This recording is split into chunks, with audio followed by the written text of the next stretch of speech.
Ila kenno me dhaggeeffadhu mee qabsichi gaafuma gadi baanu waan hubannoo barbaachisa beektaa hubannoo mee warroota qabsoo saba kanaa yeroo hunda fottoqiisa uumanii keessa cabsanii too keessa galan bakka shanitti adda baafnee too haa ilaallume bakka shanitti warri tokkoffaan inni duraa yeroodhuma dargaggummaa kiyya kanatti yeroon amma qabsoo keessa jiru kanatti osoon ani jiru qabsoon galma ga'uu qabaa kan jedhu sammuu isaa amansiisee qabsoo kana keessa seenaa jechuudha. Dargaggummaa kiyya kanatti qabsoon yoo galma ga'e magaalaa galeen bakka Oromoo waan barbaadu argachuu qabaa jireenya nan jiraadhu kana keessatti kan jedhudha jechuudha. Sadarkaa duraatiin inni tokkoffaan isa kanaa jechuudha. Isa kana babal'ifnee gaafa ilaallu jireenyuma nani hamma jiraadhu osoo nani lafa kanarra jiru qabsichi galma ga'ee ani waanan fedhu manas ta'ee gamoos ta'ee waanan fedhu magaalaatti galee too jiraachuu fi bilisummaa Oromoo kana ammatti arguun qaba malee achi darbuu hin qabu kan jedhu sammuusaa amansiisee gaafa qabsootti seenu jireenya waggaa 5 waggaa 20 waggaa 15 gaafa ga'e namni kun abdii kutaa deemaa jechuudha.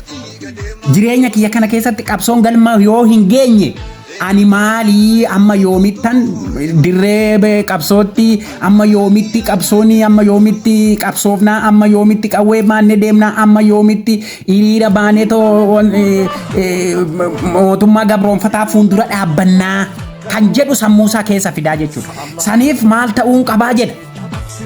Qabsoo kana dhiisee gara jireenya kiyyaatti dafee jireenya kiyya dargaggummaa kanatti dafee jireenya kiyya kana saammachuu fi jireenya kiyya kana jiraadhee waan gaarii dhala godhadhee ana manaa godhadhee dhalchee qabeenyaa godhachuun qabaa kan jedhu sammuusaa keessa fidaa jechuudha.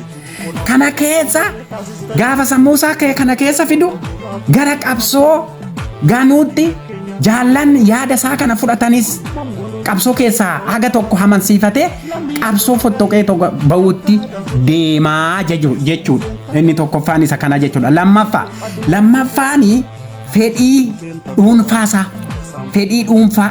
fedhii dhuunfaasaa barbaada isa qabsoo seenutu jira jechuudha.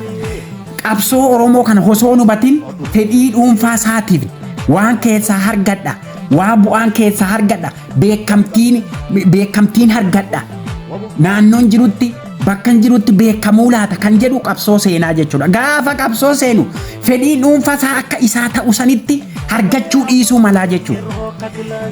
Inni kunis gaafa argachuu dhiisu malu gaafa qabsoo keessa waggaa 2 waggaa 3 ture qabsoo hidhannoo keessas warraaqsaa keessas haa turu qabsoo hidhannoo dirree keessas haa turu qabsoo sochii uummata keessas haa jiraatu namni kun fedhii dhuunfaasaa barbaada waan itti seeneef fedhii dhuunfaasaa san gaafa dhabe qabsoo ganuutti namoota hakkasaa ijaarratee qabsoo keessaa fottoqsee too ba'uutti yoo jiraanne maali fedhii hin arganne nuti amma yoomitti fedhii dhuunfaa keenya dhabnee too kan uummataati jennee too amma yoomitti qabsoo qabee baannee too deemna kan jedhu dirree laallee warraaqsa uummata keessaallee ganee too galaa jechuudha qabsoo keessa.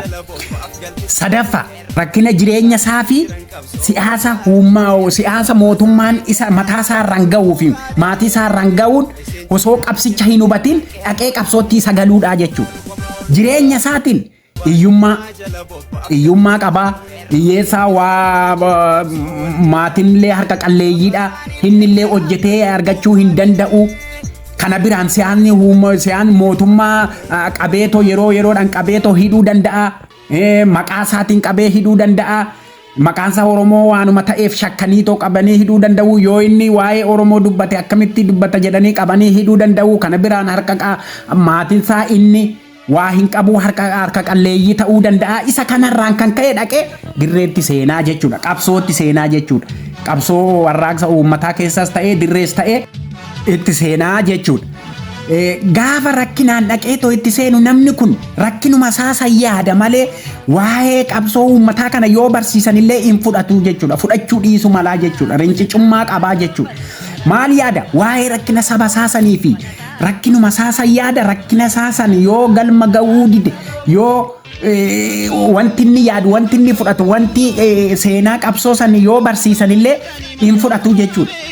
Namni kun rakkina harka qaleeyyii saba saasanii maatii saasanii fi waan isa irra ga'e san qofa yaada isa qofa galma ga'uu qabaa harruma idoona ni jiru galma ga'uu qabaa jedhee waan sossoo'uuf qabsichi immoo hammatti waan socho'aa hin jirre waan akka isaatti galma amma galma ga'uu qaba jedhee waan yaadu waan galma hin geenye maal godha? Gara jireenya isaatti harka kennee mootummaadhuma kanatti harka kennee jiraachuu fi waan tokko galmaan gaachuu fi sooromuutti deebi'aa jechuudha. Hojjechuutti deebi'aa jechuudha. Inni kunis namuma akka isaa ijaarratee qabsoo fottokseetoo gara harka kennachuu mootummaa abbaa irreetti galaa jechuudha. Arfaffaan hubannoo seenaa qabsoo Oromoo fi siyaasa hubannoo dhabuudha jechuudha. Hubannoo seenaa qabsoon Oromoo eessaa ka'eet eessa jira Oromoon maal ta'aa dhufe Oromoon qabsoosaa maaliif qabsoo godhu kan jedhu kana duuchumatti yoo barsiisanis hin shakka hin fudhatu. Barsiisanii soo biraa deema wanti inni hubatee ta'u qabsoo godhu hin jiru. Hubannoo dhabuurraan kan ka'e seenaa Oromoo kana dubbisuu dhabuurraan kan ka'e namuma akka isaa ijaarratee inni kunis qabsoo fottoksee gaafa galutu jira jechuudha. Sigalee warroota akkanaa shanan kanatu jira jechuudha. Shanaffaan sodaatadha jechuudha. Ni sodaata. Qabsoodhuma kana qawweedhuma baatee dhukaasuu fi diina fuuldura dhaabbatee falmuu san sodaa qabaa jechuudha. Ni sodaataa jechuudha. Gaafa sodaadhuma kanarraa amma yoomittiin taa'ee shorokaa amma yoomittiin sodaadha kan jedhu qabsoo san keessaa hommulqee gara harka kennachuutti deemaa jechuudha. Gara jireenya dhuunfaa isaatti deemaa jechuudha. Warroonni kun shanan beekas wallaalas isa barates isan barannes of keessaa qabaa jechuudha. Of keessaa qaba. Inni barannes waan kana shanan of keessaa qaba. Keessattuu inni barate of hin jenne sa'a digirii meeqayyuu haa qabaatu profeesara haa ta'u doktora haa ta'u rakkina kana shanan of keessaa qabaa jechuudha. Irra jireessa warroonni barate of hin jedhan warroonni tokko Oromoonni tokko warroonni baratanii too waa'ee qabsoo Oromoo dhiisanii waa'ee Oromummaatiin ka'anii Oromoodhaan ka'anii dhaqanii gaafa waan san hubatan gara Itoophiyummaatti of hirkisanii too deeman kun sodaa mataa isaanii qabu jechuudha. Sodaa isaan keessa jiru warroonni qabsootti hin amanne kun warroonni baranne of hin jedhan qabsootti hin amanne qabsoo hidhannootti faa hin amanne kun sodaa lubbuu isaanii faa of sodaachuu warroota of keessaa qabuudha jechuudha. Warroota diina fuuldura dhaabbatanii falmuu sodaatuu jechuudha. Warroota qawwee rasaasa qawween maaliif natti dhukaa qawwee maaliif dhukaasaa jedhee to sodaatudha jechuudha. Sodaa warroota of keessaa qabu kanatu qabsoo Oromoo fuudhee deemee garamitti hirkisu gara Itoophiyummaatti warroota hirkisu kun warroonni baratan kun warroota akkanaa kana sodaattota warroota akkanaa kana of keessaa qabaa jechuudha qabsichi. Saniif warroonni qabsoo yeroo hunda qabsoo keessaa fottoqanii qabsoo fottoksanii galan kun maal godhu gaafuma qabsoo keessaa ba'an maal godhu dhaaba ijaarratu akka waan dhaabni isaan keessa turan sun dhaabni isaan qabsoo waliin gochaa turan sun rakkina akka qabuutti hoogganni rakkina akka qabuutti maal godhu ofii rakkina isaanii himatanii too galuurra uummanni rakkina akkasii gaa rakkina sodaa rakkina hubannoo rakkina fedhii mataa isaanii rakkina yeroo kiyya kanatti qabsoon galma ga'uu qaba amma yoomitti qabsoon umurii keenya fixaa dhalatti maaliifii darbaa hammuma galma ga'uu qaba jedhee too yoo ibsate uummanni irraan fudhatu sabni irraa hin fudhatu waan ta'eef maal godha rakkina akka waan hoogganni rakkina qabuutti hooggana irratti rakkina san fe'ee ololee amma cabsate nama lamas haa ta'u nama sadiis fudhatee nama 10 nama 50 100 60 fudhatee gaafa ba'u hooggana irratti ololaa jechuudha diina waliin. Diinafillee hirkoo ta'ee diinafillee hulee ta'ee hooggana irratti ololuu eegalaa jechuudha. Hoogganni rakkina akkasii qaba jedhaa jechuudha. Waanuma hoogganni hin qabne fuudhee hooggana irra tuulaa jechuudha. Nu jeesee akkasitti nu qalee akkas nu godhee diinaan mee yeroo hunda laalame diinaan waliigaltee qabaa. Diinaan akkasitti waliigaltee godhatee diina Oromootiin waliigaltee waan Oromoon jibbu fuudhee akka hoogganni waliigaletti fuudhee hoogganicha jibbisiisuudhaaf of baraaruudhaaf seenaa kana shanan waan shanan dura dubbanne san keessaa of baasuudhaaf hooggana irratti ololee qabsoo fottoksee warra galuu jechuudha. Isa kana akkasitti hubachuun nurra jira. Walillee hubachiisu nurra jira. Hubannoo waliigalaatii jechuudha kun. Hubannoo waliigalaan kun immoo waan shanan kana warroota of keessaa qabutu qabsoo kana fottoksee yeroo hunda mee ilaala.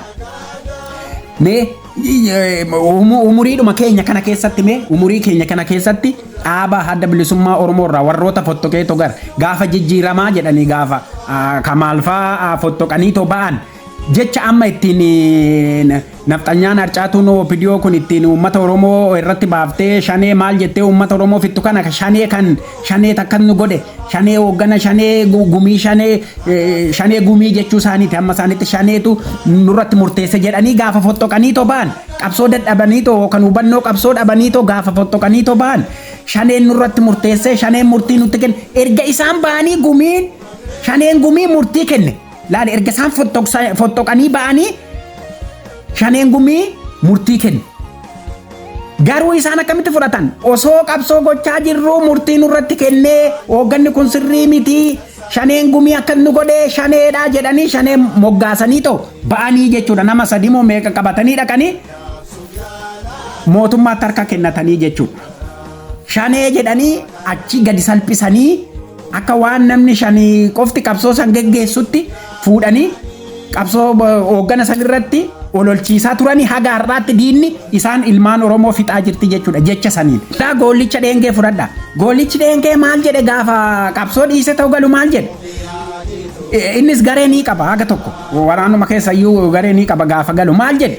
Hoogganni sirrii miti hoogganni eenyu walii gale? Wayyaanee kan nu fixaa ture sanii walii galee jedhee dadhabbina isaa kan waggaa 30 keessatti qabsoo hidhannoo gochaa ture. Kan waggaa umurii isaa kana qixxee itti fixe san maaliif ammatti galma gahuu qabaa nuti ammatti harka kennachuu qabnaa harcaatu OPDO kanatti harka kennachuu qabnaa jedhee yaada inni dhiyeessinaan dhaloonni jiile irratti fuuldura dhaabbatee jechuudha. Maal jedha gaafa achi bahu gaafa qabsoo keessa bahu maal jedhee baare maal jedhee baa hoogganicha waraanaatu wayyaanee waliin TPLF walii galee maal akkamitti walii galaa jedheen dhiisee too galee walii galuu hin qabu jedheen yaada kennee jechuudha. Mootummaa miidiyaa mootummaa keessatti wannoo jedhee eengadduma laala mee sanyii nagaasaa fa'aa maal jedhe sanyii nagaasaa as bahee faannoodhaan walii galee lagatti faannoodhaan walii galee jedhe miidiyaa irratti dhufee dura maaf hin dubbanne bosonatti maaf hin dubbanne kana faannoodhaan walii galee hin jenne erga mootummaatti galee harka kennatee maal jedhe qabsoo dadhabee too erga qabsoon nu ga'e jedhee erga qabsoo dadhabee galee erga jaallansaati hooggana isaa walii galuu dadhabee too diinni walitti naqxee irratti hojjettee harcaatuun OPDO irratti hojjetanii erga qabsoo dhiisee galee mootummaan dirqamaan taa'i jetteenii teessoo tolchitee fi waan ittiin dubbatu waan hundumaa tolchitee fi erga taa'ee too soofarra taa'ee too erga dubbadhanii dubbachuu eegalee dubbatee jechuudha waan kana. Duran dubbanne nageenya faannoodhaan walii galee hoogganni hin jenne jechuudha.